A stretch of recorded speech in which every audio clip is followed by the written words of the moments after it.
E começa agora mais um plantão de dúvidas sobre o coronavírus com o médico de família Antônio Spreusser via internet. Bom dia, doutor. Seja bem-vindo. Bom dia. Olha, tudo que você aí de casa precisa saber para prevenir e enfrentar a Covid-19 a partir de agora. Participe enviando a sua pergunta pelas redes sociais, utilizando sempre a hashtag Hoje em Dia. Vamos então à primeira dúvida dos nossos telespectadores. Bom dia, doutor. Meu nome é Ricardo, sou de São Paulo, estou trabalhando de home office. Eu gostaria de saber como proceder ao receber pacotes de entregadores e do correio. Obrigado. Obrigado pela participação, Ricardo. Aliás, doutor Spreusser, essa era uma dúvida de todos nós, né? O que fazer? Como fazer? Ainda mais atualmente que está chegando muita coisa pela porta, né? Que você abre a porta e já vai pegar. Então, a primeira coisa, quando você vai pegar a encomenda, sempre tenha máscara, porque você não sabe quem está do outro lado da porta. Preferencialmente, deixar a encomenda já aqui embaixo no chão. Você pega essa encomenda, põe numa área que você não usa muito dentro da sua casa e você vai fazer o seguinte, você vai, pega um pano úmido com água e água sanitária. Você pode colocar 1 litro de água e 2 colheres de sopa de água sanitária, molha o pano e depois você passa na encomenda. Depois você abre a encomenda, tira o que tem dentro, lava a sua mão com água e sabão e depois você vai lavar a sua mão com água e sabão várias vezes. Pode ficar tranquilo e tranquilo. Põe esse papel para fora, põe no lixo e joga fora. E lava a sua mão novamente e aí você pode pegar a encomenda e fazer o que você quiser, comer, ou ler, fazer o que você quiser. É importante a gente fazer isso mesmo depois que passar essa pandemia, né, doutor? Você vê, esses hábitos vão começar a ficar enraigados na nossa vida, né? Graças a Deus. É isso aí. Tem mais uma pergunta para você.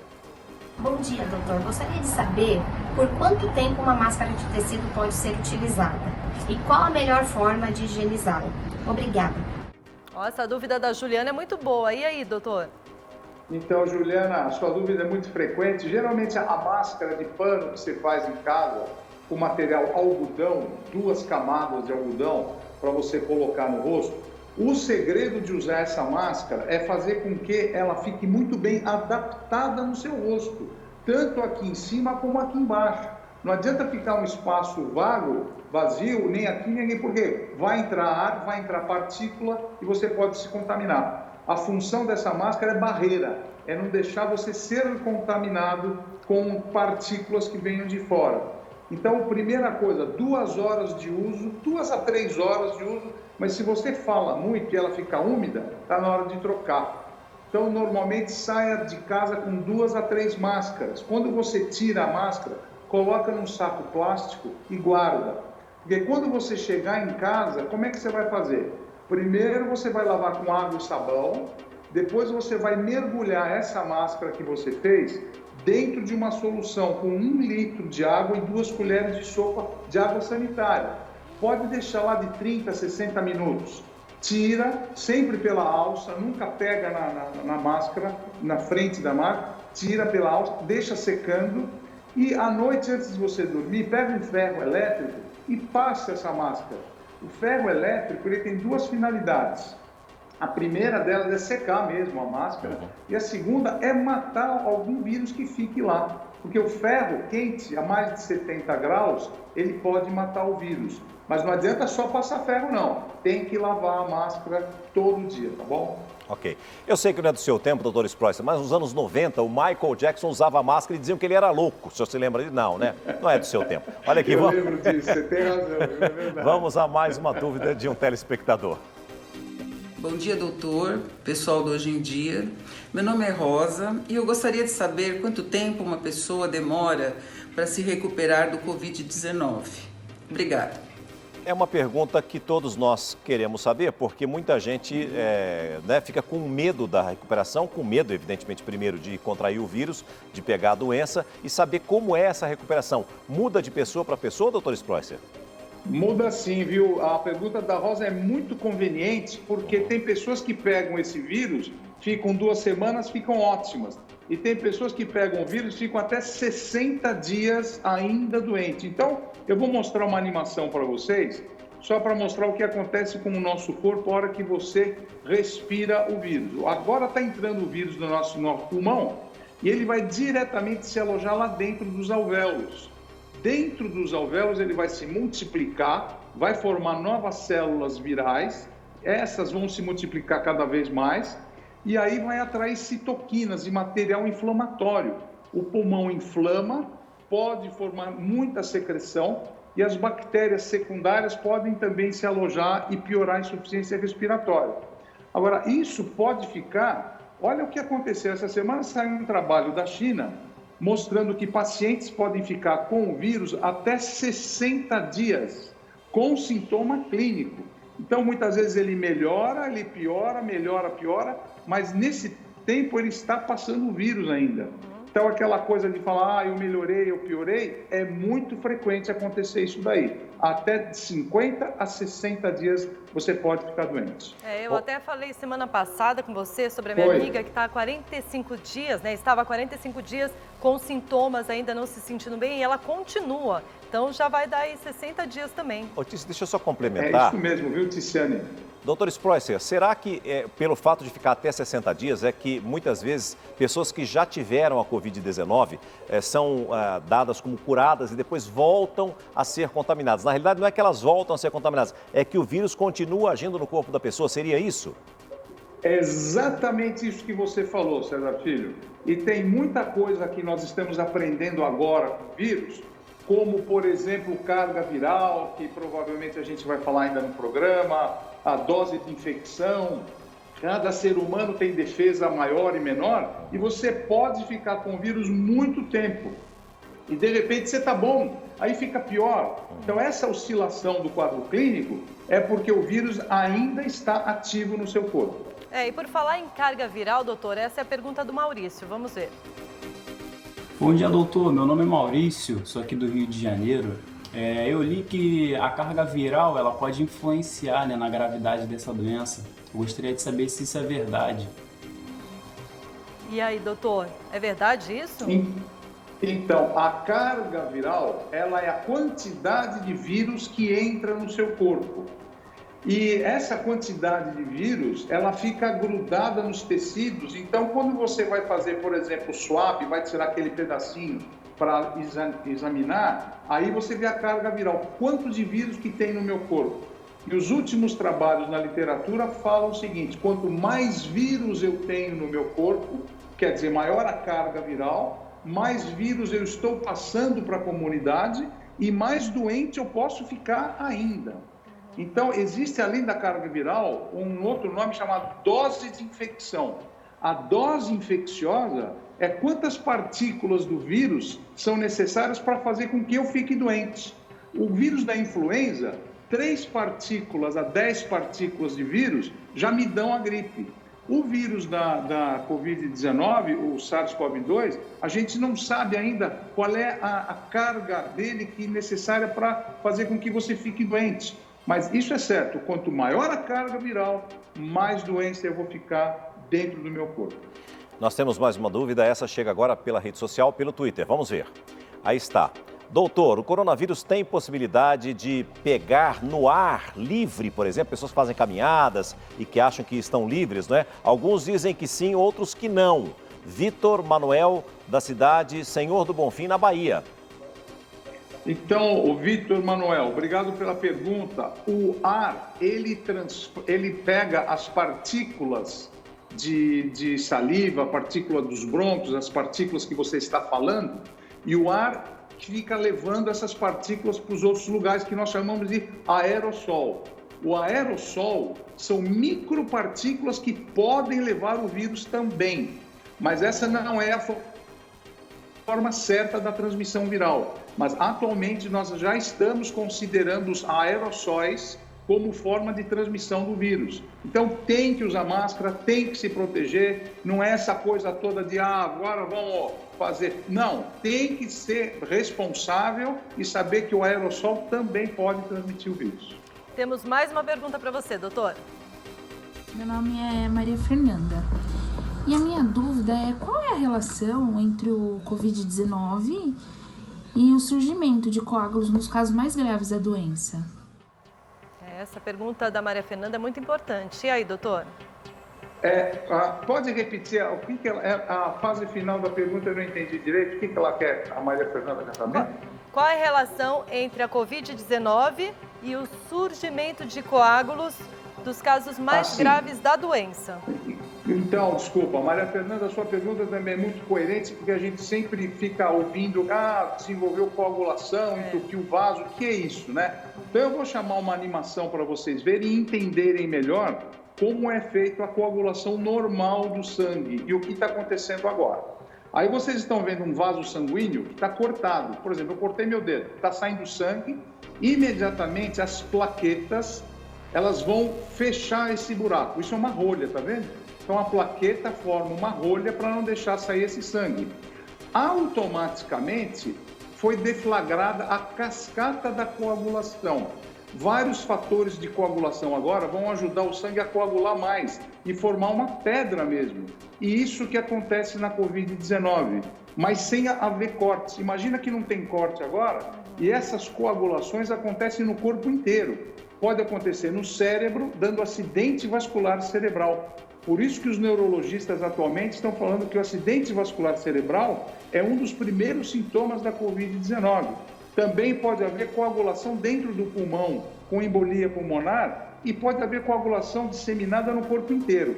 Isso nós já observamos em casos graves. Pacientes com sepsis, nós já observamos uma doença chamada coagulação intravascular disseminada.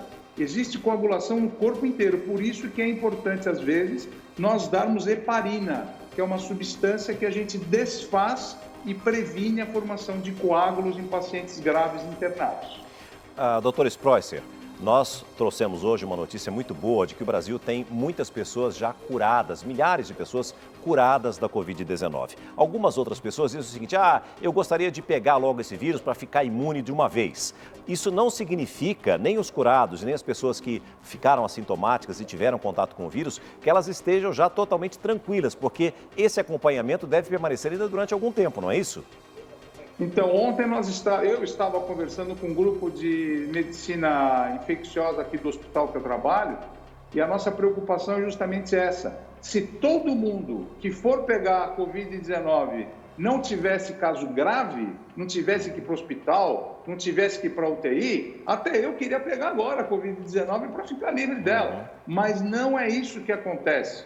Às vezes você pega a Covid-19 e olha aí, passa mal, tem que ir para o hospital, tem que ir para a UTI, e muitas vezes esses pacientes, como você acabou de falar, pode ser que não tenham a imunidade tardia durante muito tempo.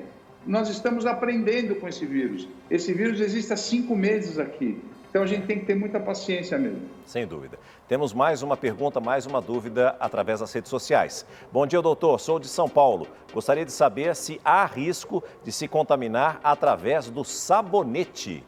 Olha, por exemplo, eu acho que é o seguinte, se tem alguém, por exemplo, na mesma casa, muitas pessoas utilizam sabonete. Vamos supor, eu tenho contato, eu sou assintomático, tenho vírus, não estou sabendo, lavei minhas mãos, o sabonete ficou ali, vem uma outra pessoa da família e lava as mãos com o mesmo sabonete.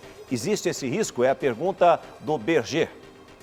Então, Berger, essa possibilidade é muito remota, porque o sabão, o sabonete, todos os detergentes, eles servem para tirar a cápsula de fora do vírus. Então, a única arma que a gente tem atualmente é o sabonete. Então, não fique com medo. O sabonete ele não vai transmitir a doença, ele vai combater a doença. E saiba usar bem esse sabonete, lava bem toda hora a sua mão, por favor. Passa bastante água no sabonete, né, também, doutor? Tem mais uma pergunta para você. Bom dia, doutor. Meu nome é Daniele, eu sou aqui do litoral de São Paulo, Praia Grande, e a minha dúvida é, eu tenho uma filha de 6 anos em casa e por isso eu tenho um oxímetro. Eu gostaria de saber qual que é o nível de saturação normal e anormal para crianças e adultos. Obrigada. Obrigada, Daniele. E aí, doutor, e é legal você comprar um oxímetro e ter em casa também? Eu tenho essa pergunta. Então, olha, Daniele, obrigado pela sua pergunta. O oxímetro, como você acabou de falar, que você coloca no dedo e dá para saber quanto o teu pulmão está oxigenando o teu sangue, normalmente varia de 95% a 98%. Ontem me ligou uma paciente toda feliz que ela estava com 99% de saturação. Mas 99% já é muita coisa, mas entre 95% vamos dizer, 94% a 98%, vai. É a faixa de normalidade do adulto e da criança. Esse número diz o quê? Que 94% a 98% do meu sangue está cheio de oxigênio, o que é muito bom. Agora, quando começa a baixar por 93%, 92%, abaixo de 90%, você vai ver que o seu pulmão vai começar rápido. Significa que você tem menos oxigênio disponível no teu sangue. Então, esse é o limite, 94%, 98%. E abaixo de 94, 90, 85, 80. Tem pacientes que chegam no hospital com 65%, 60%, 50% e ainda estão falando no celular. É uma coisa que a gente não entende, como a gente falou semana passada aqui, Hoje em Dia, no quadro Você e o Doutor. Agora, independentemente disso, é preciso estabelecer que existe e deve existir uma diferença entre o oxímetro hospitalar e esses que você compra na farmácia. Nem sempre eles têm a mesma leitura de um equipamento profissional, mas sempre ajuda, não é, doutor? Mas além disso, César Filho, foi bom você falar isso. Tenho recebido muitos telefonemas de clientes meus em que compram e me ligam desesperados. Por quê? Não pode colocar esmalte. Por exemplo, você põe esmalte, qualquer tipo de esmalte no dedo, vai alterar a leitura do oxímetro. O oxímetro é um aparelho que ele lê por capilaridade. E se tem alguma película, um dia de frio, um dia de calor, a sua lavou tua mão, tem álcool, tudo isso interfere na leitura. Então, não é qualquer pessoa também que pode colocar o aparelho e ficar falando, porque às vezes precisa ter indicação médica, entendeu? Então é melhor não ter, né? Foi a minha pergunta. Então é melhor a gente não ter em casa. E ter que ficar desesperado mesmo. E tem as pessoas neuróticas que vão ver com aquele aparelho o dia inteiro no dia, né? Ficar medindo toda hora para saber se tô, não tô, tá ou não tá, né? A pessoa fica ofegante, inclusive. Temos mais uma dúvida de mais um espectador. Bom dia, meu nome é Esther. Doutor, eu queria saber se existe algum medicamento que não pode ser usado no caso de suspeita de coronavírus. Obrigada. Muito importante essa pergunta da Esther, porque chegamos a falar do ibuprofeno, depois parece que não foi confirmado ou está com... Bom, enfim, doutor, o senhor é especialista, o que pode... A pessoa tem, tô com febre, posso tomar o paracetamol, posso tomar o outro remédio, não é? A dipirona e assim por diante. O que pode e o que não pode? Então, César Filho, uma das coisas os itens mais importantes que eu tenho que falar é que o brasileiro é o segundo povo que mais se automedica no mundo. O brasileiro gosta de tomar remédio. E deve ser o país que mais tem médicos não formados, né, doutor? Também. Tem toda a razão. Então, cada um tem a sua mania, né? Mas o que você não deve tomar de jeito nenhum é antibiótico. Muitas pessoas têm antibiótico em casa. E qualquer febre, eu vou tomar antibiótico. Não faça isso. O antibiótico, ele pode filtrar a bactéria e deixá-la muito poderosa. Pode deixá-la muito forte. Outro remédio que você não deve comprar e tomar é a cloroquina e a hidroxicloroquina. Tomem cuidado, porque tem efeito colateral no coração. Infelizmente, esse mês eu tive 3 pacientes com arritmia cardíaca grave, que se automedicaram. Então, não façam isso. Outro medicamento que todo mundo fala que eu vou tomar, porque eu estou desesperado e vou tomar, são os remédios para tratar verme, parasitas, né? Como a nitazoxanida, o itraconazol. Não tomem medicamentos sem autorização médica, porque pode piorar muito o seu corpo numa virose, numa infecção bacteriana, por favor. Doutor, na semana passada, eu tive muitas dores lombares, eu tenho crises às vezes, e tomei um anti-inflamatório. E algumas pessoas disseram assim, não pode tomar anti-inflamatório nesse período. E aí? Pode tomar anti-inflamatório. Se você sabe que aquela dor vai melhorar com aquele anti-inflamatório que você já conhece, tome anti-inflamatório, mas tome cuidado com a dose. Lembra, o veneno é bom, mas depende da dose, né? Verdade. Então, anti-inflamatório na dose certa, tudo bem. Se ele passa da dose, César Filho, pode lesar o seu rim e pode dar um sangramento no teu estômago. São coisas que a gente nem pensa em ter no momento atual, né? Tem que tomar com moderação, viu, César Filho? Sim. Agora, falando do que pode e o que não pode, doutor, o Maurício ele tem uma dúvida sobre os sintomas. Vamos ver, fala aí, Maurício. Tá. Doutor, é verdade que a conjuntivite é um sintoma do Covid-19? Conjuntivite, será, doutor? Recentemente a gente tem observado que alguns pacientes com a Covid-19, eles desenvolvem um vermelhidão no olho ou num ou nos dois olhos. A semana passada eu tive um paciente que nem abria o olho e ele ficou desesperado, mas não era Covid-19, ele teve um problema alérgico. Então as pessoas também estão desesperadas agora que qualquer conjuntivite já é Covid-19. Não é. Para ser Covid-19 você tem que ter febre, dor no corpo, falta de ar. A conjuntivite aparece às vezes e também lesões na pele. Então você tem que ver o conjunto da obra. Não é só uma vermelhidão que você já vai pensar que é a Covid-19. Ok, doutor. Doutor, eu fui contaminado e já se passaram os 14 dias. Eu já me sinto muito melhor. Afinal, eu posso voltar à minha rotina ou não? Então, você que já está há 14 dias sem sintoma e pensa que está curado, pode ser que sim. Mas antes de mais nada, é fundamental você fazer o teste novamente, o teste do PCR, aquele que vai lá com cotonete, tanto no nariz como na orofaringe, para ver se ainda tem vírus dentro de você. Como eu falei no começo do programa, muitas vezes o vírus pode ficar no nosso corpo muito mais tempo do que a gente pensa. Tem pacientes que ficam 50 até 60 dias com vírus ativo dentro do nosso corpo. Então, minha sugestão para você, repita o teste novamente com o pedido do seu médico, tá bom? Doutor, se estou de máscara e preciso espirrar, como eu faço? Pois o espirro pode ser forte e prejudicar a proteção da máscara. E aí, doutor? Então, nesse caso, Elias, o que você vai fazer? Você vai espirrar normalmente. Você não vai tirar a máscara, não vai mexer na máscara. Você proteja como se você estivesse sem máscara. Protege no braço com a máscara. Espirrou, não espirrou? Provavelmente você vai molhar a sua máscara. Nesse momento, eu aconselho você segurar pela aba, tira, troca e coloca uma nova máscara novamente. Porque o espirro, ele é feito de partículas cheias de gotículas de água, de bactéria, de fungo, e isso vai contaminar sua máscara por dentro. Então, coloca essa máscara usada dentro de um plástico. Por isso que eu sempre sair de casa, já leva 3 máscaras, que é importante. Muito bem, é isso aí. A máscara ela serve realmente para isso, para quando você for espirrar, você ter uma proteção para você e para os outros.